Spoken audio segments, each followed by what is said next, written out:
Recuperamos también en esta temporada el factor analítico, de ahí que proyectemos, por ejemplo, algunas amenazas en términos de inflación, en términos de empleo y en términos de reto, por ejemplo, a lo que queda de año. Primero el verano y después el resto de los meses hasta finalizar este 2023 con David Martínez. Al calor del verano, el turismo ha tirado del consumo, por lo tanto, de la economía. ¿Cómo se ha traspasado eso al empleo? ¿Qué efectos está teniendo la inflación? Y sobre todo, ¿cómo se abordará lo que queda de año? David Martínez hace un análisis de estas variables, comenzando por el factor turístico.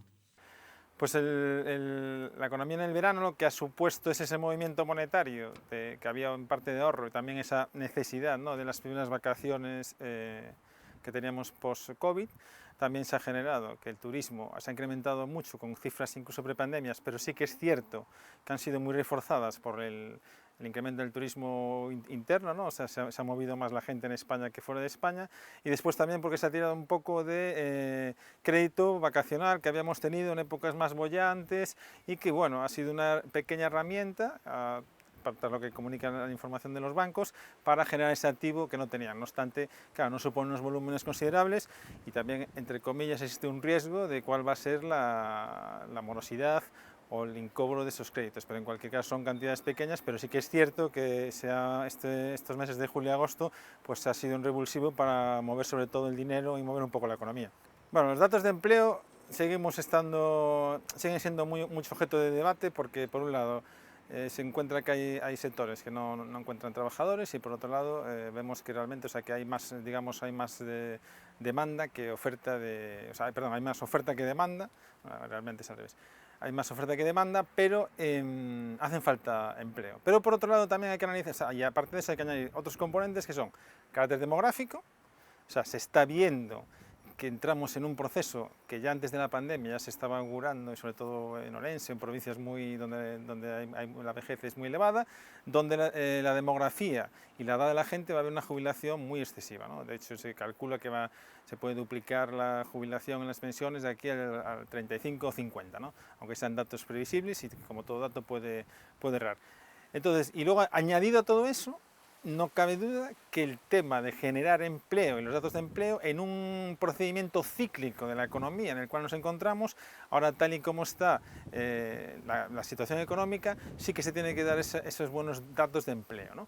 Pero después de esos buenos datos de empleo y los momentos cíclicos de economía, volverá otra vez esa recesión que aparentemente se está previendo y esa bajada otra vez en el empleo para que vuelva a haber, digamos, otro crecimiento una vez más hacia arriba, ¿no? Ves que algunos productos han subido exponencialmente. Y por otro lado también lo que se está viendo y lo que es digno de analizar es qué ocurre con esos augurios, ¿no?, de que, como estamos viendo ahora, que por ejemplo pues que el aceite de oliva va a subir exponencialmente. Pues claro, esa información puede dar también, genera también, digamos, entre comillas, una política de generación de precios y de marketing, ¿no? Porque evidentemente pueden decir, bueno, como todo el mundo sabe que el aceite en este caso va a subir, pues a lo mejor esos precios van a subir, ¿no? Entonces, digamos que estamos ahora un momento en ese mare magnum de que si es la inflación, que si es el producto, que si es la falta de producto, que si es la falta de producción. ¿Qué ocurre también con todo esto?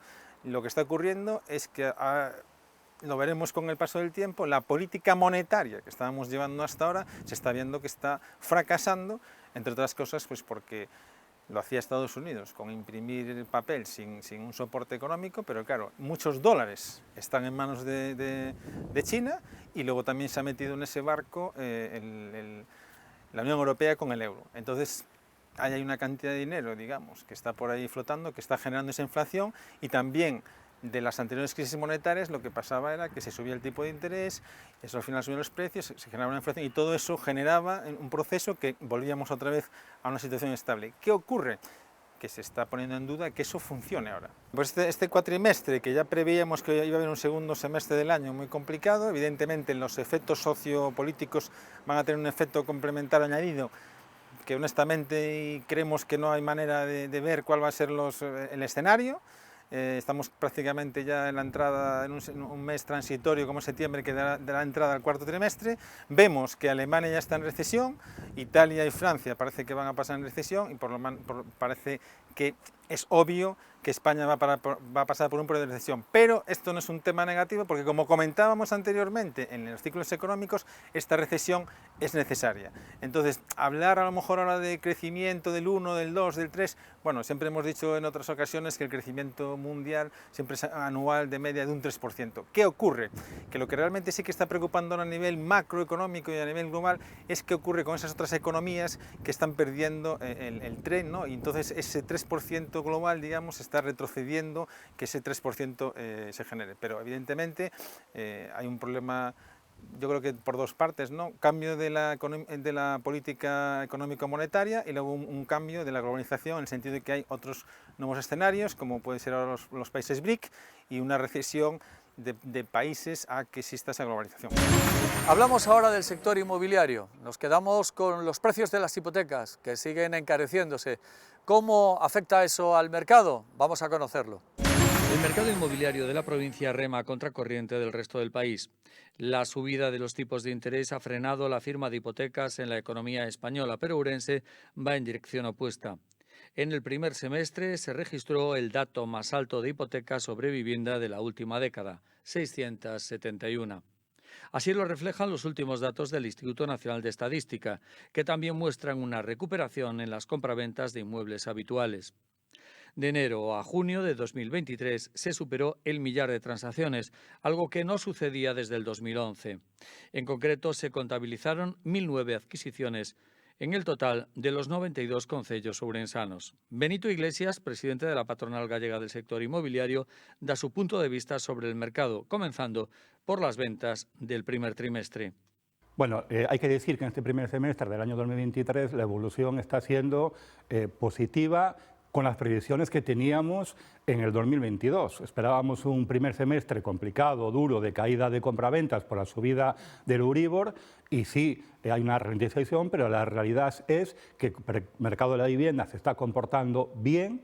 Y bueno, hay que también recordar que no tenemos un plan general aprobado en tiempo y forma en la ciudad de Ourense, que eso está lastrando muchas operaciones de compra-venta, pero la evolución del propio mercado está siendo positiva.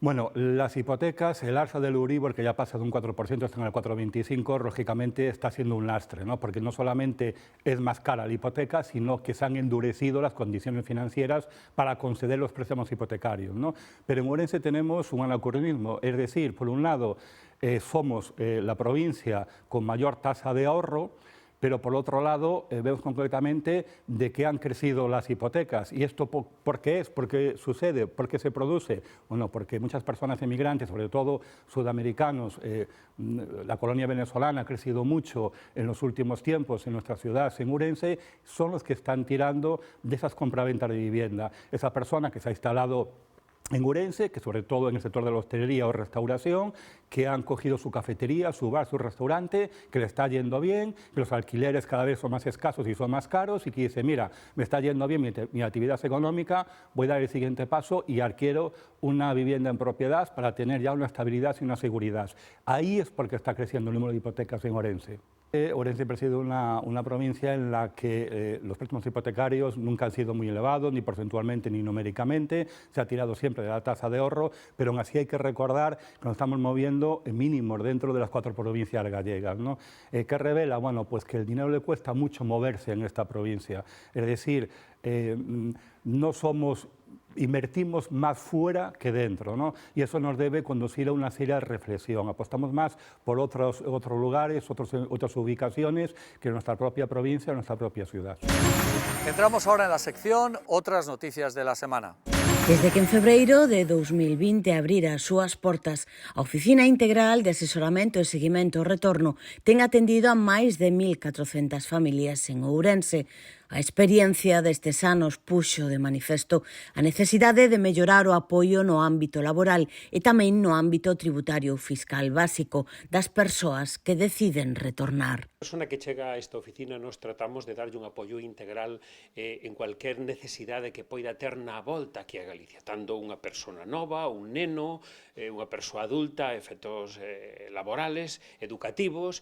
Por suposto, pues, bueno, unha das necesidades máis importantes é orientar orientar a aquelas persoas que están en edad laboral de cara a conseguir un posto de traballo ou ben tamén de cara a axudarlle a emprender, se iso é o que queren, poñer un negocio por sí mismos. Por lo tanto, explícaselle todas as posibilidades que a Administración Autonómica ten de axudarlle desde o punto de vista de emprego por conta allea ou desde o punto de vista de poñer en marcha un negocio por conta propia.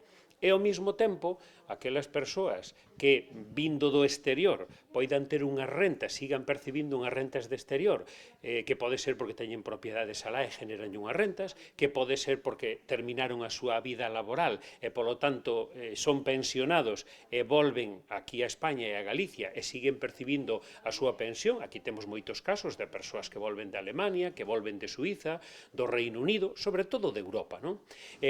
É necesario saber como afrontar, é dicir, que facer con eses aforros que se poden traer. No caso de Suiza é moi habitual coas persoas, e ademais da súa pensión que cobran todos os meses, teñen uns plans de pensións que recuperan e queren traerse a España. E iso ten unha repercusión tributaria moi importante, porque o sistema tributario español é distinto do sistema tributario suizo ou do sistema tributario alemán, que les coñecen. Entón, nese cambio é necesario orientalas adecuadamente, lóxicamente para favorecerlles as mellores condicións.